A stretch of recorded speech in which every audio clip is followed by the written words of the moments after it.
Growing up in Britain back in the 1960s meant living in a country that was changing faster than most people could make sense of. The war was over, rationing had ended, televisions were creeping into living rooms, teenagers had a little money in their pockets, and for the first time ever, they weren't content to simply become smaller versions of their parents. They wanted their own clothes, their own music, their own tribes. And on one particular bank holiday weekend, that quiet rebellion boiled over so dramatically that even today, people still talk about it as if it were a miniature civil war on the seaside. To really understand what happened on that famous weekend, the one we'll get to in number 6, the weekend that became legend, we have to start with the feeling that something was coming, even when everything still looked perfectly ordinary. Number 1. A calm seaside with trouble in the air. Picture a bank holiday at the coast in the early 60s, Brighton, Margate, Clacton, Southend, the usual picture postcard scenes. Families with prams walking along the promenade, pensioners tucked behind the glass of seafront shelters, 2 kids sharing a dripping ice cream under a grey English sky. If you took a photograph at just the right moment, it all looked harmless. But in between those family snapshots, something else was rolling into town. From inland roads and train stations, teenagers started arriving in packs. Lines of scooters humming down from London, motorbikes growling in from smaller towns, cheap guest houses filling up with young faces, sharp clothes, louder voices, and a restless energy that didn't quite know what to do with itself. No one on that promenade could have guessed that these bored teenagers would soon turn this calm seaside into the scenes that would make the front pages, and would eventually end with those harsh, unforgettable court sentences we'll talk about in number 8. At first though, it didn't look like history, it just looked like a new kind of youth taking up space in very old-fashioned places. Number 2. The mods and their polished new world. Before the headlines, the mods were simply the sharpest-looking kids on the street. They wanted everything modern, everything clean, everything just a little bit ahead of everyone else. They wore slim, tailored suits when their fathers still wore heavy, boxy jackets. They slipped into desert boots and loafers instead of thick, old work shoes. They threw on fishtail parkas over neat shirts and rode Italian scooters that looked and sounded like the future. Lambrettas and Vespas shimmering with chrome and extra mirrors. Their world was made of coffee bars with Formica tables, late-night clubs in Soho, imported soul records, Jamaican ska, American R&B, and the feeling that you could remake yourself every weekend if you wanted to.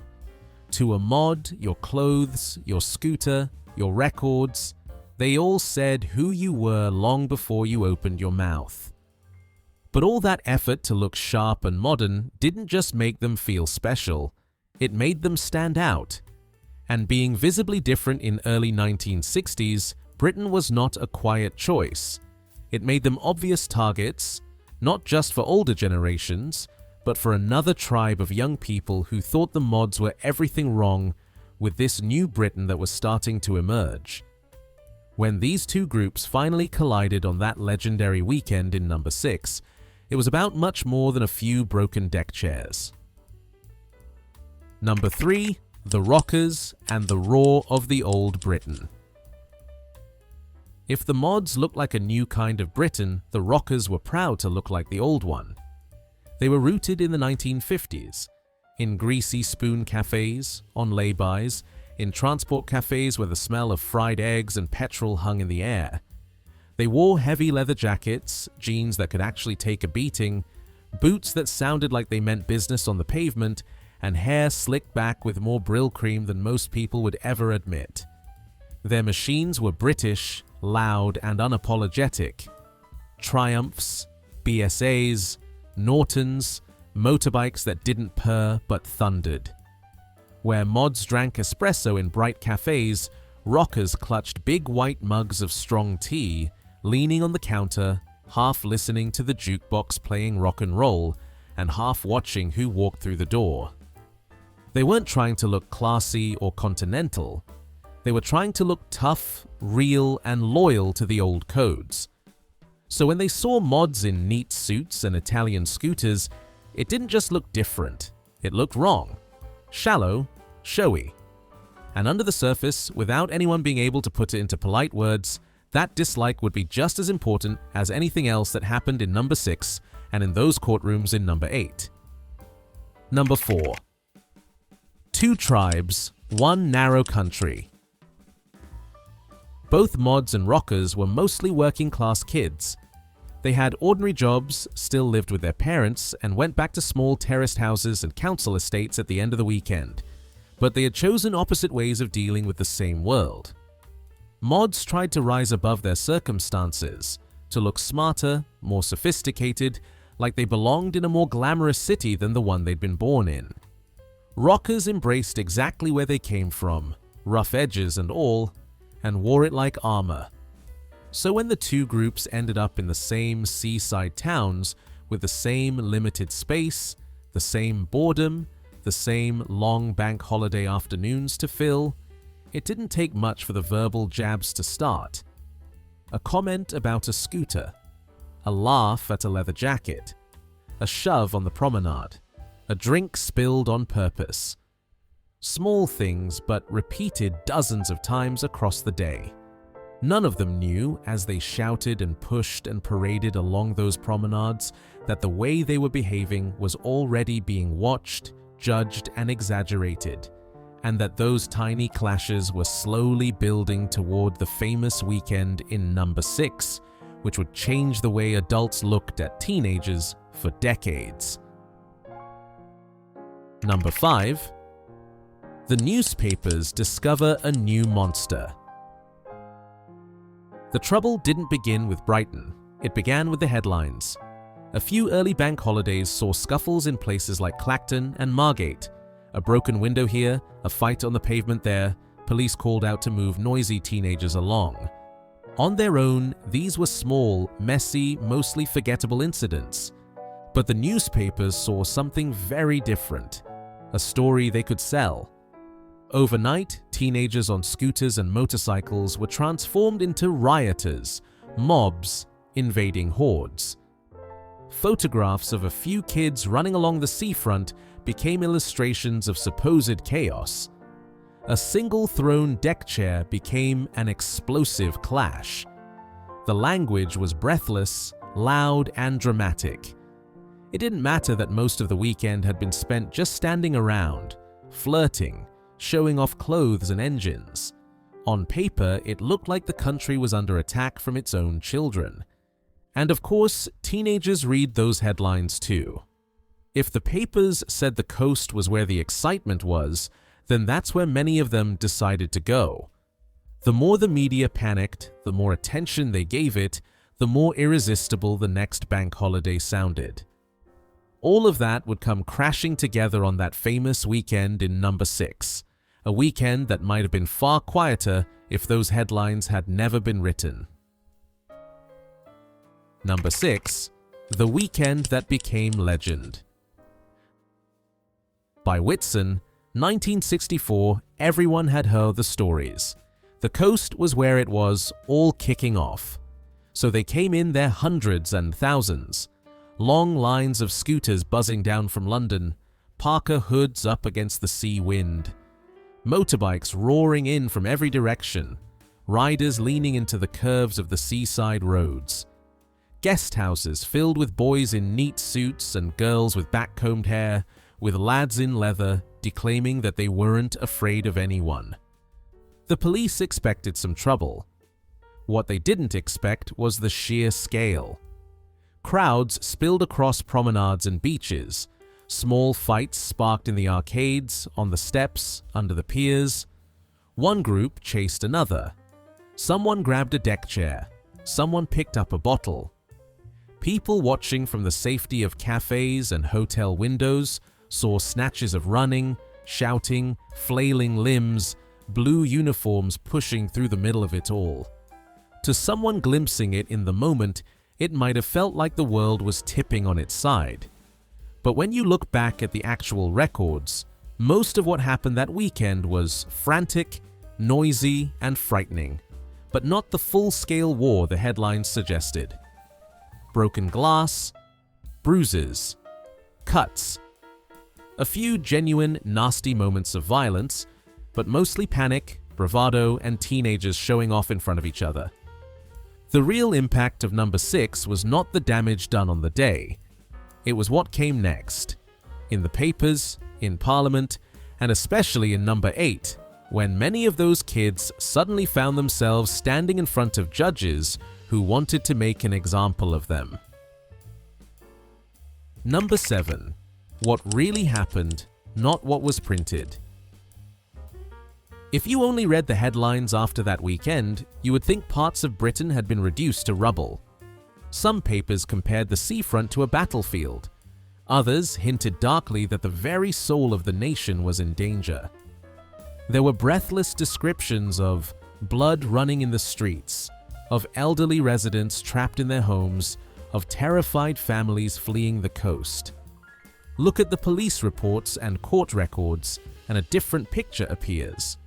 There were certainly fights, there were smashed windows, there was shop damage, thefts, and drunk and disorderly charges. But there were no deaths, no entire streets destroyed, no mass injuries. It was ugly, it was loud, it frightened many people watching. But it wasn't the collapse of civilization the papers promised. The distance between what happened and what was written would become one of the most important questions about this whole story, because it influenced how harshly those young people would be punished in number 8, and how every youth culture afterwards, from punks to ravers, would be viewed through the same fearful lens. Number 8. The courtrooms that tried to crush a generation. If the seafront was the stage for the noisy part of the story, the courtrooms were where the real weight fell. Teenagers who had spent the weekend showing off to their mates suddenly found themselves dragged into solemn, echoing rooms, still half-dressed in the tribal uniforms that had made them feel invincible just days before. Some magistrates were determined to make a point. There were lectures about moral decay and sawdust Caesars. There were sentences that went far beyond what many people expected. Prison time for carrying a small knife. Heavy fines for minor damage. Suspended sentences that hung over young men and women for years afterwards.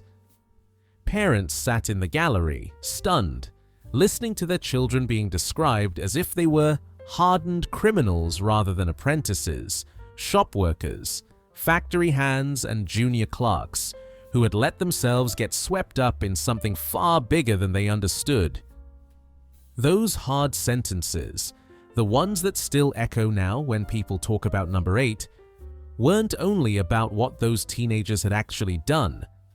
They were about what the adults wanted the rest of the country to feel: fear, disapproval, and a warning that if you stepped out of line like that, the system would come down on you with its full weight. Number 9. A class story hiding inside a style story. On the surface, mods vs. rockers looked like a clash over clothes, scooters, motorbikes, and haircuts. Underneath, it was also a reflection of something deeper: how working-class young people were trying to find their place in a Britain that didn't quite know what to do with them. Mods dreamed of something smoother and more modern. They spent their wages on suits, records, and nights out in the city. They wanted to look like they belonged to a future that was smarter and more polished than the one their parents had known. Rockers embraced the toughness of manual work, the dirt under the nails, the sheer noise and aggression of a motorbike roaring down a bypass. They weren't trying to escape their surroundings. They were almost exaggerating them. To the adults looking on, both groups were unnerving in their own way. But it was easier to blame the scooters and motorbikes than to admit that a whole generation was quietly refusing to just accept their place. Number 10. Music, noise, and identity.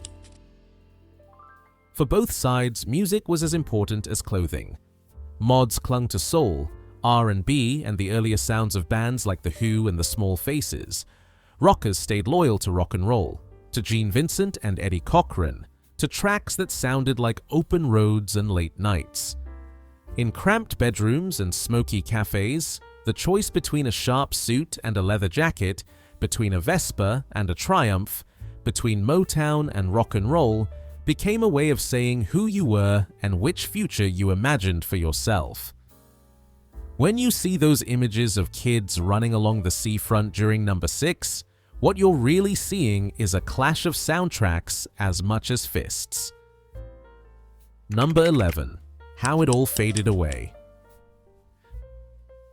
By the late 1960s, the fiercest part of the mods versus rockers conflict had already burned out. Some mods drifted into psychedelia, long hair and flowered shirts. Others hardened into skinheads, leaning even further into working-class toughness and scar.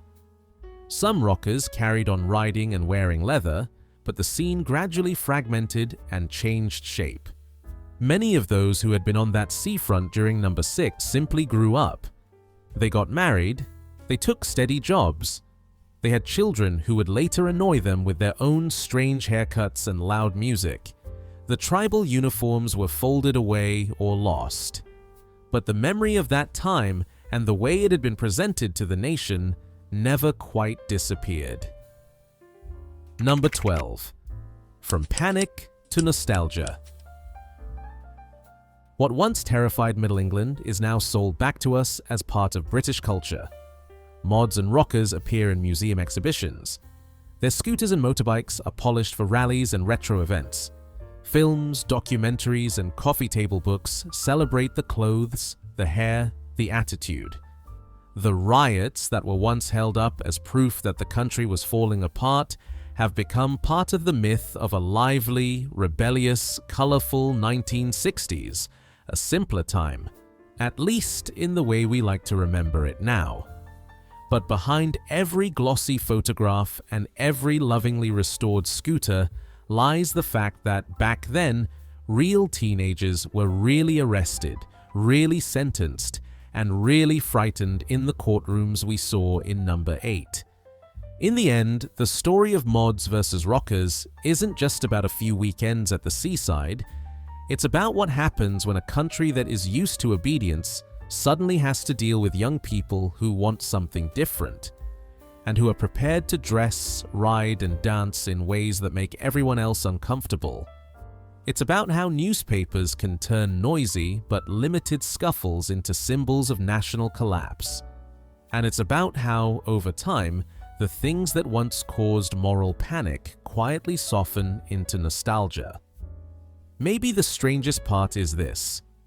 Those teenagers, once painted as dangerous, are now in their 70s and 80s. They are the ones sitting in seaside cafes today, watching new generations walk past, shaking their heads at strange outfits and unfamiliar music. And perhaps, if you asked them, they'd admit that for all the drama and all the fear, there was a moment on that seafront, just before the sirens, just before the headlines, just before number 6 became legend, when it simply felt like being young in a world that didn't quite know what to do with you. Which side do you think you would have chosen back then? The sharp suit and the scooter, or the leather jacket and the motorbike?